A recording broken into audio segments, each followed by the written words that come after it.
Magandang araw sa lahat. Ako po si Andre Paul Siandas at ako ay magbibigay ng aking public service announcement na patungkol sa mental health awareness. Sa panahon ngayon, marami sa atin ang tahimik na lumalaban sa sarili nating mga kinakatakutan, pagod at lungkot. At madalas, walang nakakaalam. Sa dami ng pressure sa klase, trabaho, at personal na buhay, hindi na bago ang makakaramdam ng stress, anxiety, o pagiging overwhelmed. Ayon sa pag-aaral, 1 sa 5 kabataan ang nakakaranas ng emotional distress. At kadalasan, takot tayo magsalita dahil baka hindi ito maintindihan ng ibang tao. Pero tandaan, normal ang mapagod. Normal ang malungkot.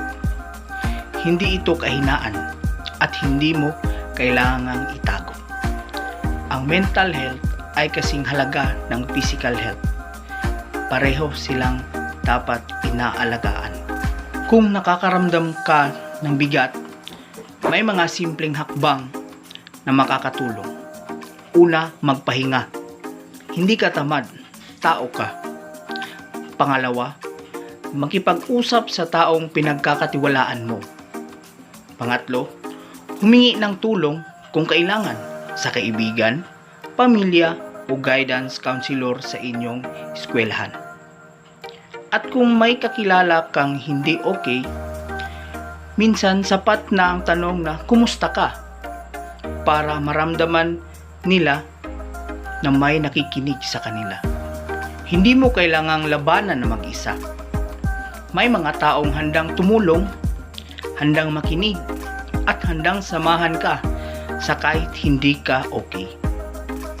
At kung walang nagsabi nito sa iyo, kamakailan tandaan mo, mahalaga ka, may halaga ang nararamdaman mo.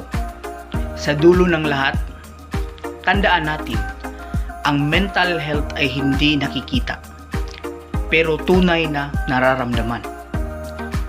Sana maging paalala ito na ang bawat ngiti ay may kwento at bawat katahimikan ay may dalang laban. Maging mabait, maging maunawain, at higit sa lahat, maging ligtas na tahanan para sa isa't isa. Dahil sa mundong puno ng ingay, ang pagkalinga ay maaring maging pinakamalakas na boses. Yun lamang po at maraming salamat.